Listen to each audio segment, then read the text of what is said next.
kilifa gi suñu amoon sañ-sañ loolu lépp nañ ko def mais su mënul nekk rek lu mënul nekk rek nañ ñu ko nangul te bu mu tax bu mu tee ñu gën a takk nit yi parce que avenir du Sénégal du affaire nit du affaire koñ du affaire dëkk. ñaareel bi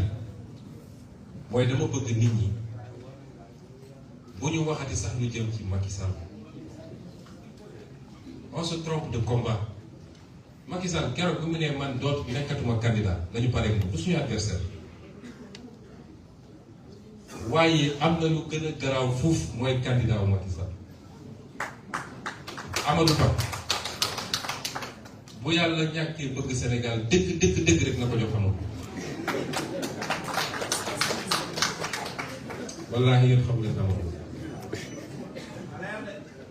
Sénégalais yi question bi ñu waroon posé wu rek mooy simple fonctionnaire nu mu mën a yor alal gi yépp loolu rek jar na bañ a woteel ko maag moom ak kii ñoo bokk liggéey wax dëgg yàlla ñun amuñu dara wala am nañ tuuti waaw fan la milliard Amadou Ba jóge est-ce que Sénégal dañuy posé question boobu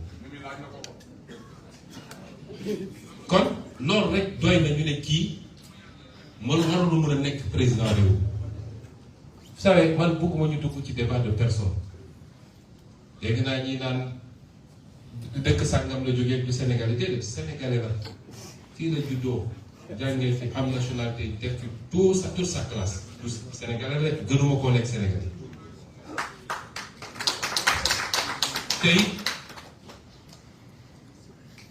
ñëpp bu jógee ci dëkk yooyu gis nga Sénégal dëkku teranga la ñun ay panafricains lañu ay Sénégalais ñu dund feneen ñenn ñi dund fii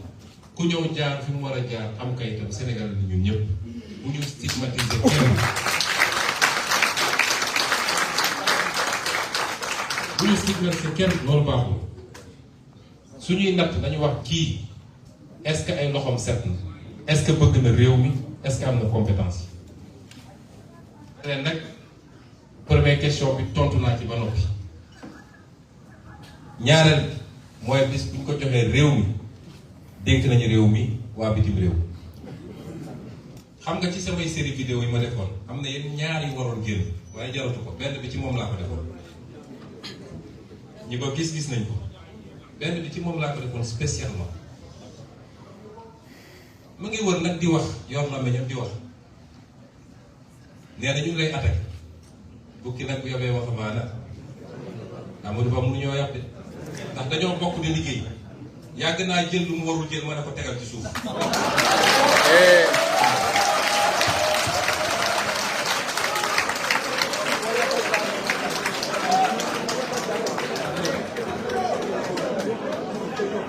jiite na direction générale des impôts ma yor syndicat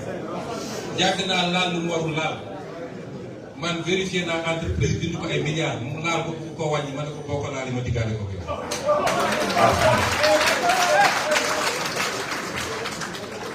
te taxaw naa assemblée nationale interpellé ko ci li nga xam ne alalu réew mi la mu salfaañe ko ngir bëgg a neex tubaab yi kooku di ngeen ko jox réew mi balaa may dee ñu ne compétence la expérience la ndandal alalu réew mi kon may lancer aussi un appel kilifa diine yi parce que gis ngeen li ñuy wër di nga dem ci même rangeen bi rek lañuy jëlaat dem ci kilifa diine yi waaw réew mi ngi en danger dañ ñoo rax wax ana ñan ñoo leen rax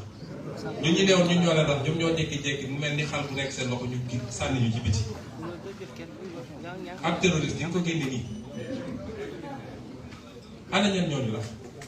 kii gëmul tarixa kii gëm waxatu ci yooyu man tey moom la ñu jël pour koo def ci Diomaye manipulation bi dafa doy ku am sa programme wax ko Sénégalais boo amul programme demal nga toogi yooyu ñuy wax day waxu tampale la bi may nekk fële li ma gën a métti ci communauté bi nga xam ne ñaari président yi génne woon na du le fait que ñu wax nañu def li nañu def nii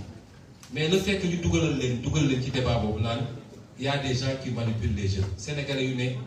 ñu ne leen dañuy reporter cette élection ñu ne d'accord uñu Sénégalais yi jóg